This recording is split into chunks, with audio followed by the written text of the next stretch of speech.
ہمارے اور آپ سے کوئی بھی کر سکتا ہے، ہم سے آپ سے، کہ شیعو تمہارے امام 12 ہیں، معصوم 14 ہے، ایک امام تمہارا پردہ غیب میں ہے، ٹھیک، بچے 13 معصوم، 11 امام، ان 11 اماموں میں ایک رسول اللہ، 12 معصوموں میں 13، اس کے بعد جو 12 شخصیتیں بچتی ہیں معصومین میں، سب کو ہی تو مانا گیا۔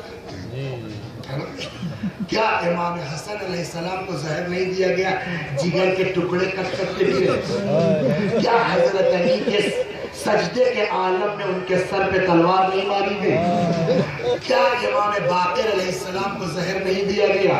کیا امام صادق علیہ السلام کو زہر نہیں دیا گیا؟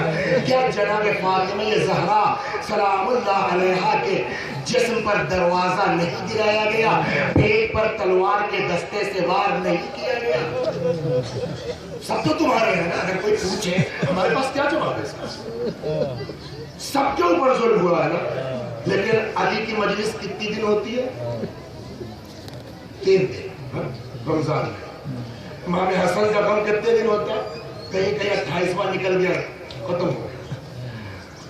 اب ذرا سا جناب فاطمہ کا خمسہ ومسہ ہونے لگا، ورنہ پہلے وہ ایک زنانہ تابوت ہو گیا گاؤں میں، ختم ہو گیا۔ تو کوئی پوچھ سکتا نہیں پوچھ سکتا کہ جب تم لوگ علی کو بھی امام کہتے ہو، حسن کو بھی کہتے ہو، حسین کو بھی کہتے ہو، 12 امام تمہارے ہیں، 14 معصوم تمہارے ہیں، یہ حسین کا اتنا ذکر کیوں؟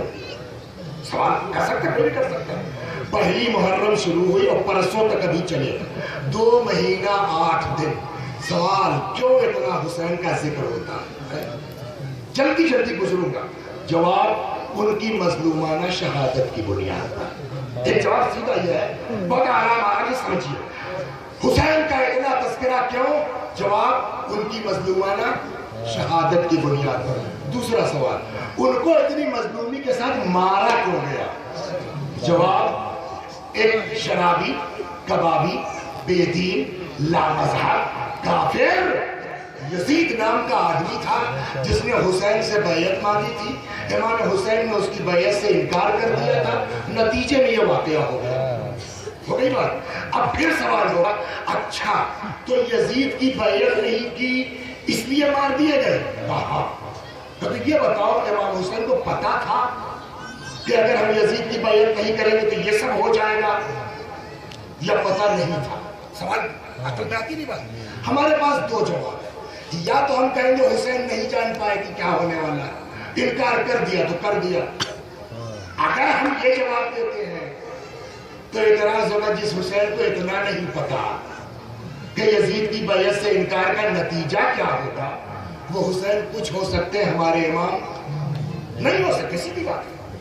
اب ہم نے گھبرا کر نہیں، امام حسین کو سب پتا تھا کیا ہونے والا، تب اعتراض ہوگا جانتے تھے؟ میں کہا جانتے تھے، کیا ہونے والا سب پتا تھا۔ جب جانتے تھے تب یزید کی بیعت سے انکار کیوں کیا؟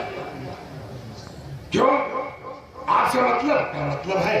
اس لیے کہ حسین کو امام کہتے ہیں اور جو ہمارا امام ہے وہ قرآن کے خلاف نہیں کر سکتا۔ اگر حسین کو پتا تھا کہ یزید کی بیعت سے انکار کے نتیجے میں کیا ہونے والا، اس کے بعد انکار کیا تو حسین نے قرآن کے خلاف کیا، اور جو قرآن کے خلاف کر دے وہ امام نہیں ہو سکتا۔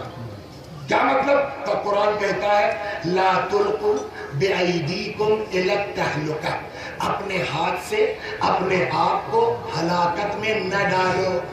جب حسین کو پتا تھا کہ یزید کی بیعت سے انکار کے نتیجے میں ہم مار دیے جائیں گے، اور یہ جانتے ہوئے یزید کی بیعت سے انکار کیا، تو اس کا مطلب خود اپنے آپ کو قتل کے لیے پیش کر دیا۔ بات عقل میں آ رہی نہیں آ رہی؟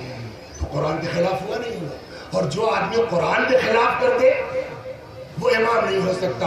اب ہمارے لیے مشکل کھڑی ہوئی نہیں کھڑی ہوئی، مولا اب کیا کریں؟ اب تو قرآن پڑھ کے کہہ رہے ہیں حسین نے غلط کیا، قرآن کہہ رہا ہے کہ اپنے ہاتھ سے اپنے آپ کو ہلاکت میں نہ ڈالو، مولا ہم کیا کریں؟ اتنے دن سے آپ پر رو رہے ہیں۔ عجب نہیں حسین کا جواب آئے، کوئی مسئلہ ایک آیت سے طے ہوگا؟ مطلب کہ یہ آیت تم کو دکھ گئی کہ اپنے ہاتھ سے اپنے آپ کو ہلاکت میں نہ ڈالو، اور وہ آیت تم نے بھلا دی جہاں قرآن کہتا ہے وَلَا تَحْسَبَنَّ الَّذِينَ قُتِلُوا فِي سَبِيلِ اللَّهِ أَمْوَاتًا بَلْ أَحْيَاءٌ عِندَ رَبِّهِمْ يُرْزَقُونَ۔ جو اللہ کی راہ میں قتل ہو گئے ہیں انہیں مردہ نہ سمجھو، وہ زندہ ہیں، اپنے اللہ کے پاس سے روزی پا رہے ہیں۔ ہم نے کہا مولا ہم نے تو دونوں آیت پڑھی ہے، مطلب کیا ہوا؟ تب پلٹ کے پوچھو قرآن نے ہلاکت سے منع کیا ہے کہ شہادت سے منع کیا ہے؟ تو اس کا مطلب دو چیز ہو گئی، ایک کا نام ہے ہلاکت، ایک کا نام ہے شہادت۔ قرآن نے منع کہاں سے کیا ہے؟ ہلاکت سے۔ شہادت سے بہت تیزی سے گزرو کر رہا ہوں، قرآن نے ہلاکت سے منع کیا ہے، شہادت سے منع۔ کیا فرق ہے ہلاکت اور شہادت میں؟ کس کو کہتے ہیں ہلاکت، کس کو کہتے ہیں شہادت؟ اب یہ بتاؤ، میں نے کہا وہ آیت پڑھ لیجیے سمجھ میں آ جائے گا۔ وہاں قرآن نے صرف اتنا کہا نا اپنے ہاتھ سے اپنے آپ کو ہلاکت میں نہ ڈالو، اور وہاں شہادت والی آیت میں کیا کہا ہے؟ جو لوگ قتل ہو جائیں، یہاں رکا نہیں قرآن، کیا ہے؟ اللہ کی راہ میں۔ ہو گئی نا بات؟ تو فرق سمجھ میں آ گیا۔ جو اپنے لیے جان دے، جو مال کے لیے جان دے، جو دولت کے لیے جان دے، جو حکومت کے لیے جان دے، جو اقتدار کے لیے جان دے، اسے ہلاک کہتے ہیں۔ جو خدا کے دین کے لیے قربانی دے اسے شہید کہتے ہیں۔ تو فرق سمجھ میں آ گیا۔ اب یہ کیسے طے ہو کہ کربلا میں جو حسین قتل ہوئے ان کا قتل اپنے لیے تھا کہ خدا کے لیے؟ اگر اپنے لیے تھا تو حسین ہلاک، اس جلوس کی کوئی ضرورت نہیں۔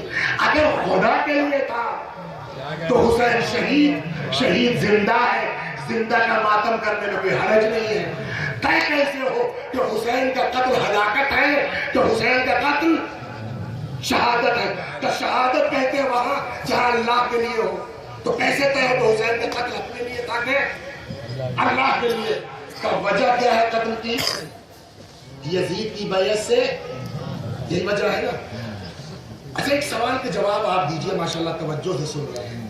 یہ بتائیے پہلے امام حسین نے بیعت سے انکار کیا کہ پہلے امام حسین سے بیعت مانگی گئی؟ بولیے، پہلے بیعت مانگی گئی۔ تو اب یہ غور نہیں کریں گے کہ حسین نے انکار کیوں کیا، اپنے لیے کیا کہ اللہ کے لیے؟ اب بحث ہوگی یزید کو اصرار کرتا اپنے لیے مانگ رہا تھا تب دین مٹانے کے لیے۔ اگر یزید حکومت کے لیے مانگ رہا تھا تو حسین کا انکار حکومت کے لیے بات ختم، اور اگر یزید دین مٹانے کے لیے مانگ رہا تھا تو حسین کا انکار دین بچانے کے لیے، اور جو دین بچانے کے لیے وہ فی سبیل اللہ، وہ شہادت کہلائے گی۔ یہ کیسے طے ہو کہ یزید ابھی تازہ پردھانی کا الیکشن ہوا ہے، بہت توجہ سنیے، تازہ پردھانی کا الیکشن ہوا ہے۔ فرض کیجئے کسی گاؤں میں کوئی آدمی 2 ووٹ سے جیتا ہے اور اس کے مقابلے میں 4 آدمی اور کھڑے ہیں، کسی کو 200 ملا ہے، کسی کو 150 ملا ہے، کسی کو 250 ملا ہے، کسی کو 300 ملا ہے۔ ان کو ملا ہے مثلا 300 ووٹ، ان کے خلاف کتنے ووٹ گئے ہیں؟ 1200 ووٹ۔ 1200 لوگ ان کے خلاف ہیں۔ 300 ووٹ پانے والا 5 سال پہ اس کا کچھ بگاڑ سکتا ہے؟ عقل سے بتائیے۔ میں آپ کو بالکل ٹھیک میں سمجھانا چاہتا ہوں کہ جس پردھانی میں 1200 کے خلاف ہیں، 300 ووٹ پاتے آدمی جیت گیا، 5 سال پہ اس کا کچھ بگاڑ نہیں سکتا نا۔ یزید نے حکومت بنا لی، کتنے لوگ یزید کے خلاف تھے؟ کتنے لوگ یزید کے خلاف تھے؟ 100، 200، 500، 1000؟ جی نہیں، کوئی ڈنڈے کے زور پر، کوئی پیسے کے زور پر، جیسے بھی سب نے یزید کی بیعت کر لی تھی۔ بچے تھے کتنے لوگ؟ 4 لوگ۔ ہے نا تاریخ پڑھتے کل 4 لوگ، اور 4 میں بھی 3 کا پتہ نہیں کہ کہاں گئے۔ ایک حسین۔ انصاف سے بتائیے، جب ساری دنیا یزید کی بیعت کی ہے، ایک حسین نہ کریں گے، یزید کی سرکار میں کوئی فرق پڑے گا؟ یزید کی حکومت میں کوئی فرق آئے گا؟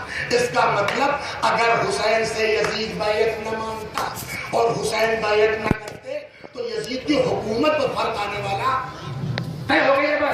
حکومت جانے والی، جب حکومت جانے والی نہیں تھی تب اتنا اصرار کیا تھا؟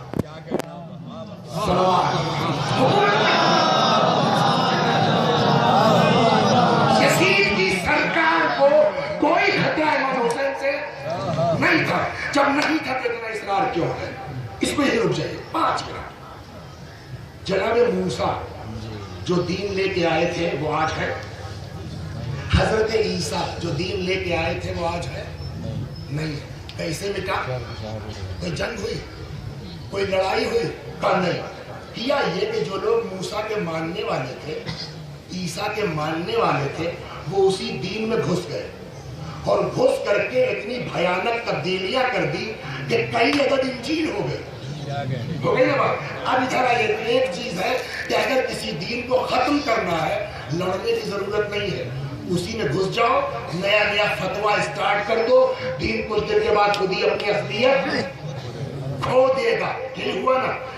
بدر ہوئی، کچھ نہیں کر پائے. احد ہو گئی، کچھ نہیں ہو سکا. خیبر ہو گئی، کچھ نہیں ہو سکا.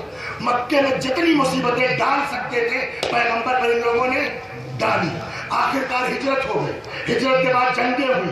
نہ بدر میں کچھ ہوا، نہ خیبر میں کچھ ہوا. یہاں تک کہ اسلام کے خلاف ایک مہا گٹھ بندھن تیار ہوا. وہ کون سی جنگ ہے جس کو مہا گٹھ بندھن کی جنگ کہتے ہیں؟ حزب کے معنی ہے پارٹی. احزاب اس کی جمع اور بہوچن ہے. آل پارٹی جنگ جس کو جنگ خندق کہتے ہیں، وہ جنگ خندق بھی ہو گئی. اسلام کا کچھ بگاڑ. اب ان لوگوں نے یہ سوچا کہ لڑ کے تو کچھ کر، بہت توجہ رکھیے جو میں بات پہنچانا چاہتا ہوں. اب لڑ کے تو کچھ بگاڑ نہیں سکتے ان کا. ایک کام کرو جو موسیٰ والی قوم نے کیا، وہ کام کرو جو عیسیٰ والے لوگوں نے کیا. کیا؟ لڑ کے کچھ کر نہیں سکتے، لہذا ایک کام کرو مسلمان ہو جاؤ. اور مسلمان ہونے کے بعد ان کے دین میں گھس کے مین جگہوں کا قبضہ کر لو. اس کے بعد اپنے دل سے چینج کرتے جاؤ. اور جیسے جیسے چینجنگ آتی جائے گی اسلام دھیرے دھیرے ختم. اور یہ کام پیغمبر کی وفات کے فوراً بعد سے شروع ہوا. پہلے شروع میں ہلکا معاملہ تھا. اب جیسے ہی بات آئی یزید تک، ختم ہو گئی بات. جیسے ہی بات آئی یزید تک، یزید نے سوچا کہ جو کام ہمارے بڑے نہیں کر سکے وہ ہم کر لیں. بات نہیں آپ کہاں سے کہہ رہے ہیں کہ یزید اسی کفر کی بنیاد پر تھا. میں اس گناہ پر کہہ رہا ہوں. تاریخ کہتی ہے کہ امام حسین علیہ السلام کا سر رکھا تھا، سونے کی لگن تھی. یزید کے ہاتھ میں ایک چھڑی تھی. امام حسین کے سر اقدس سے بے حرمتی کرتا تھا. اور جانتے جملہ کیا کہتا ہے؟ یوم بیوم بدر، یوم بیوم بدر. آج ہم نے بدر کا بدلہ لے لیا. کیا مطلب ہے؟ آج ہم نے بدر، یا ایک شعر اس کا ہے، لیتا اشیاء ببدر شہدو. کاش ہمارے بدر کے بزرگ ہوتے تو وہ دیکھتے کہ میں نے کیسے ان کا انتقام لے لیا. ہو گئی بات. تو اب یزید جو یہاں آیا ہے اس کا مین مقصد کیا ہے کہ جو کام بڑے نہیں کر سکے میں اس میں گھس کر کے حاکم ہوں، خلیفہ ہوں. جو چینجنگ کروں گا پبلک قبول کر لے. 2-3 فتوے سننے کے لیے سیکھتے. اور آ جاتا ہوں مسائل پر، بہت طولانی موقع نہیں ہے. اب سنیے آپ یزید کا فتویٰ کیا ہے. حسین نہ ہوتے تو آج اسلام ہوتا کہاں. اس کے بعد آیت پڑھتے ہوئے نکلیے گا، ہل جزاء الاحسان الا الاحسان. یہ مجمع حسین کی اس قربانی کا کوئی بدلہ نہیں کر سکتا. آج جو بچا کے دیا ہے سرکار سید الشہداء نے ہم کو اور آپ کو دی. اب یزید کے فتوے سنیے. شراب کو ایک جام سے دوسرے جام میں پلٹیے، چھاگ اٹھتے ہیں، بلبلے اٹھتے ہیں. یزید جام شراب ہاتھ میں لیتا ہے اور کہتا ہے کہ میرے ہاتھ میں یہ شراب کا جام نہیں ہے، ایسا لگتا ہے جیسے حاجی ہے اور خانہ خدا کا طواف کر رہے ہیں. 1-2 قرآن میں نماز کے لیے ایک آیتیں بہت ہے. ایک آیت جو یزید نے یوز کیا، فَوَيْلٌ لِّلْمُصَلِّينَ الَّذِينَ هُمْ عَنْ صَلَاتِهِمْ سَاهُونَ. ویل کہتے ہیں جہنم کا نچلا طبقہ جس میں شدید عذاب ہوگا. ویل ان لوگوں کے لیے جو اپنی نماز میں غفلت برتتے ہیں. تو پوری آیت کیا ہے؟ فَوَيْلٌ لِّلْمُصَلِّينَ، ویل نماز پڑھنے والوں کے لیے، الَّذِينَ هُمْ عَنْ صَلَاتِهِمْ سَاهُونَ، جو اپنی نماز میں غفلت برتتے ہیں.